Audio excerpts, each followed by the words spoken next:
오늘 말씀을 보면 한 인물이 등장합니다. 바로 바룩입니다. 이 바룩이 누군가 하면 오늘 본문 1절에 바룩이 예레미야가 불러주는 대로 이 모든 말을 책에 기록하니라 라고 말씀하고 있습니다. 그런데 어떠한 말씀을 기록하고 있습니까? 바로 심판의 메시지, 죽음과 고통의 메시지, 멸망의 메시지를 기록하고 있습니다.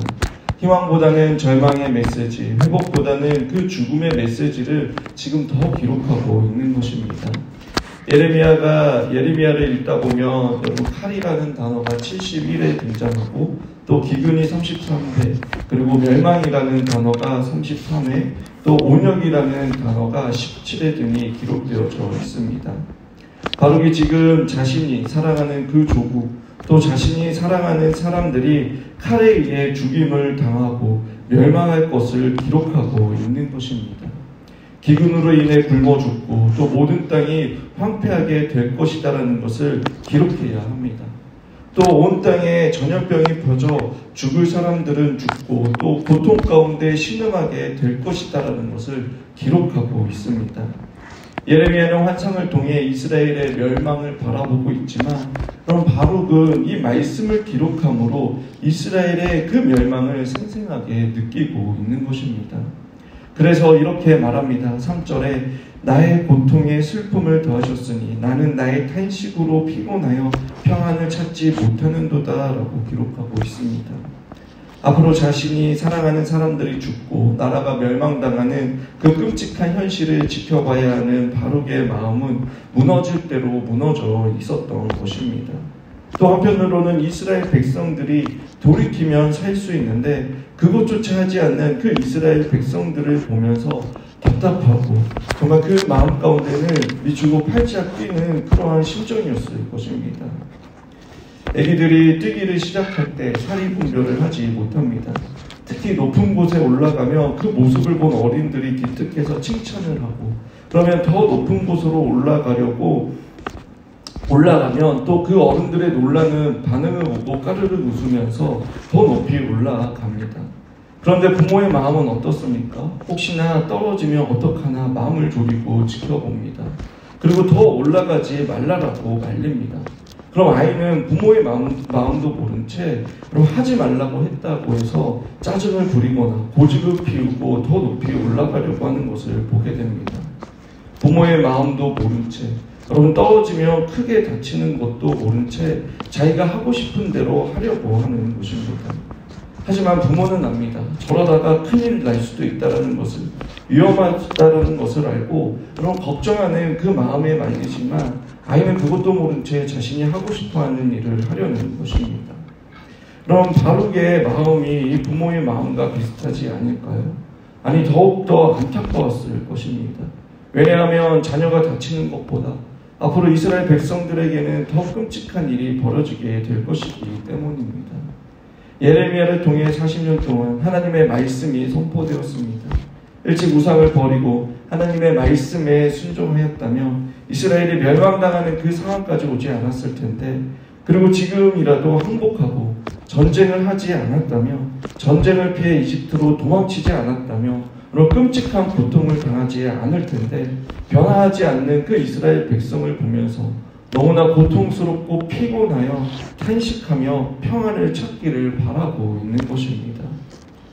지금 자신은 죽으라고 예레미야와 함께 하나님의 일을 하고 있지만 여러분 상황은 점점 나빠지고 예레미야와 같이 누명을 쓰고 어려움과 고통을 당하였습니다. 사랑하는 여러분, 우리도 이럴 때가 있지 않습니까? 특히 자녀의 문제에 있어서는 여러분 내 마음대로 내가 바라는 대로 되지 않는 것이 자녀의 문제이지 않습니까? 자식이 잘 되기는 바라는 잘못되기를 바라는 부모는 없습니다.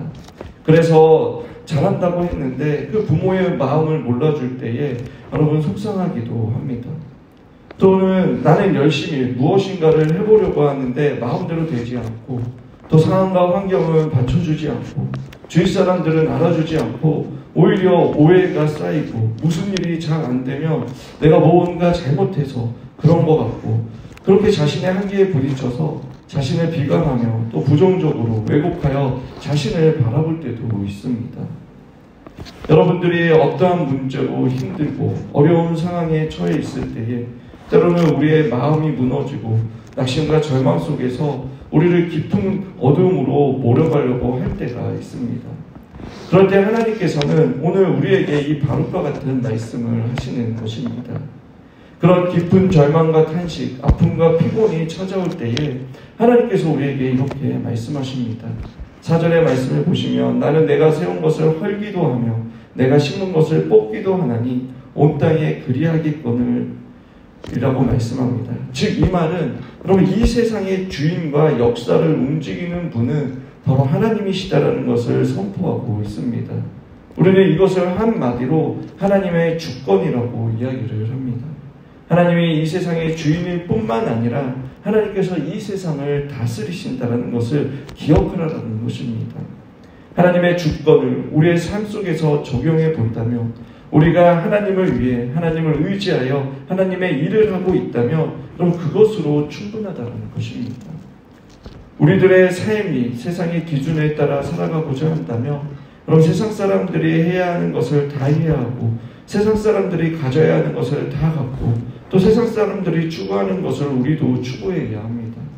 그렇게 하지 않으면 나는 루저인 것 같고 세상에 뒤질 있는 것 같고 나의 미래는 불확실한 것 같아서 불안하고 두려움을 갖습니다. 그러니까 세상 사람들에게 뒤지지 않기 위해 열심을 내며 또 세상 사람들이 볼 때에 칭찬과 인정을 받고 거기에 만족과 기쁨을 누리려고 우리 또한 그렇게 열심을 낸다면 그럼 그 열심은 하나님 편에서 보실 때에 인정하지 않으시는 열심인 것입니다. 바룩의 마음에도 여러분 어떠한 마음이 있었냐며 이러한 심각한 상황에서 자신이 무언가를 해야겠다라는 생각을 했습니다.